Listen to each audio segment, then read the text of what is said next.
Welcome back, this is Raktar, and today I'm playing some more Tokyo Jungle. Let's see here, I have to claim the Shibuya Woods from the Jackals. That's perfect!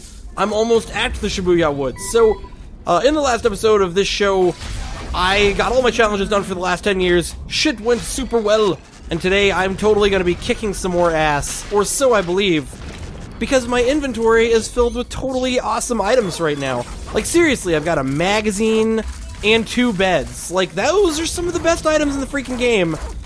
But I do have to eat another 4,000 calories, so hopefully I can catch up to this stupid gazelle right now and eat the shit out of his face. Anyways, I was thinking about this game a lot this week, because I really enjoy this game. But, you know, I have been playing it for a long time. I think this game could use, like, a really cool sequel, but I don't even know what the sequel for this game would look like. And then I was thinking about what this game could use is possibly, this game could totally use from the same company, like, a different type of game where the world, like, randomly generates around you, and sort of, like, enemies get tougher as the randomly generated world, like, spreads out. And what I was thinking, oh dude, we're about to get into a huge all-night Lycaon fight with a shit ton of jackals. These are not Lycaons, these are jackals. But yeah, anyways, I was thinking about how cool it would be if there was, like, some type of game possibly... now you're coming after me. Where, like, you play as sort of like a medieval knight, and, it's sort of like castles and stuff spawn around you, and dungeons and shit. And you sort of, like, work your way out, and random gear spawns. And it would play a lot like this game, because, like, there'd also be, like, woods that spawn around you and enemies. So you'd have to, like, keep your hunger meter up. But you'd also have to, like, try and get really cool, like, swords and stuff. And there'd be all, like, kinds of bosses, and I don't know. I was just thinking about how cool a game like that would be. Obviously, it would be a roguelike. And by the way, this game, I was thinking about this also. This game is totally a roguelike. Like, a lot of people, I'm not sure, would actually call this game a roguelike. And wow, I'm already up to 4,000 calories. That's perfect. I don't think a lot of people would call this game a roguelike, but then I think when they thought about it, they totally would call it a roguelike. Because a roguelike, if you're not familiar with it, is sort of a game where the idea is that you start out with, like, nothing, and you're kind of, like, working your way upwards as the game progresses to, like, bigger and tougher things as the game goes on, you know? You just want to, like, get to more challenging areas and stuff. And the idea of a roguelike, the biggest idea is that when you're dead, you're dead. And in this game, when you're dead, you die like a death and a half. Okay, I've got plenty of food here, but that's not what I wanted to check. It's defeat 25 animals. Okay, so I should be killing things along the way. I can do that. I can absolutely do that. It would be my pleasure to kill all the things right now. But yeah, this game is totally an awesome roguelike, and I would like to see a roguelike that, I don't know, I would like the movement system. Basically, I would like it to run on the same engine that this game runs on, but be sort of a different game with sort of a different setting and more gear options. Like, I like that this game, you can equip things, but I would totally like a game where there was all kinds of, like, I don't know, like swords and different pieces of armor that dropped. I don't know. I think it'd be a lot of fun. I have really come to enjoy this style of game, and I wish that there were more modern ones like this.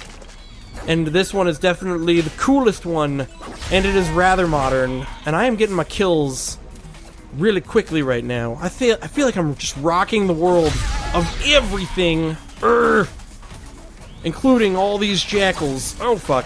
Oh fuck. I don't even know why I'm bothering eating this thing. Oh, fuck you. Dude, fuck you, jackal.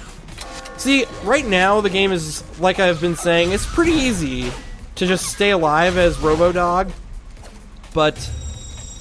And see, the challenges are pretty easy, but I think that once I get to, like, the next 15 years, the challenges are going to get super tough. Especially since now that I'm having to claim territories, and if I get to more challenges that are telling me to, like, claim territories, I might end up getting even more fucked. Oh, okay, I'm a small animal, so I can make it through here. I was a little bit worried there for a second that I wasn't going to be able to fit through this shit, but I totally can. It is not a problem whatsoever. And one thing I was going to ask, and I know this is a stupid thing to ask because I should just know this, but so somebody said in one of my recent videos that I've never played as the giraffe.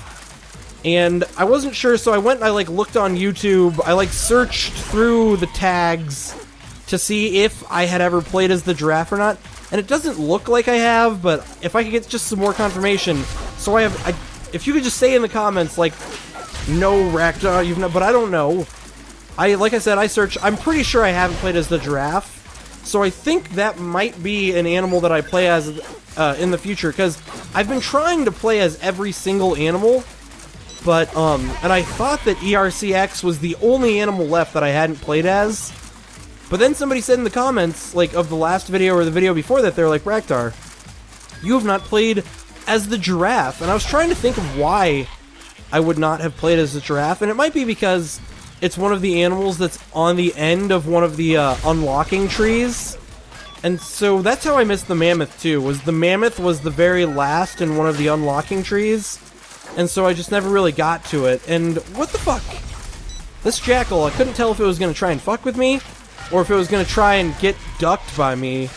I'm going to be the duck, and it's going to be water. I'm going to land all over this jackal. I'm going to kick its ass.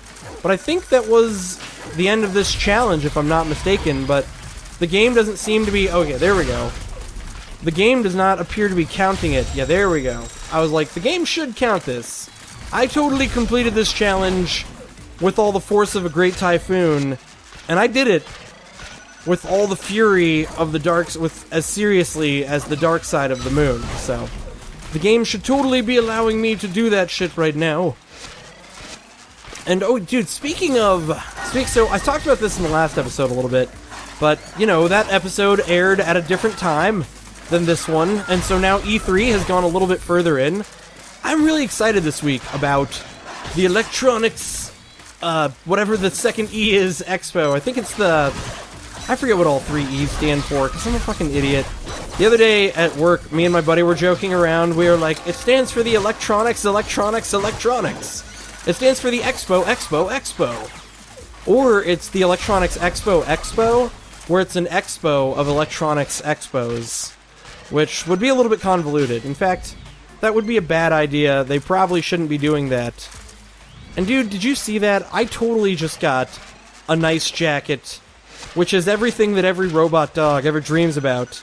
It's just, a nice coat to wear to the fair. A nice bit of clothing to wear. And I'm wondering, I should probably be trying to pre-head towards my next objectives right now. Oh, what? Wow.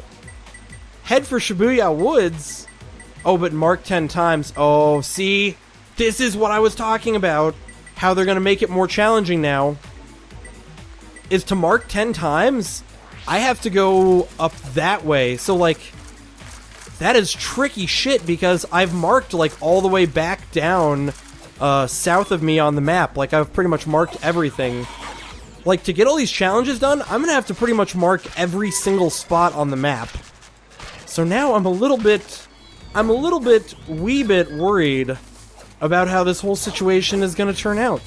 But I think it'll work out in the end. And for now, I guess, I might as well just pad my resume by fucking eating a shit ton of calories, and so that way I can get more points. By the way, notice that I'm coming up on the 40-year mark, but I have hardly any survival points.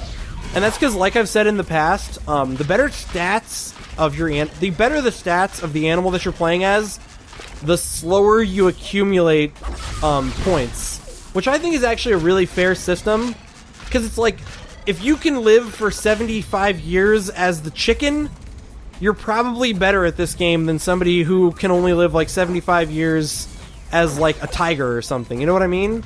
So I've always thought it was sort of an interesting thing where the game was the way that this works is, oh, they all instantly turn poisonous. Well, that's a whole load of bullshit. I was going to use them to get calories off of. Whatever. That's a whole sack of shit, because I was totally about just eat them and get a bunch of points using sweet, sweet calories. But yeah, if you're playing as a stronger animal, you don't accumulate survival points nearly as quickly. But I think that this is actually a great time for me to end this episode So that's what I'm going to do. I'm going to end this episode right here. And in the next episode, I will be continuing my erc-x journey. This has been Raktar. Thank you for watching.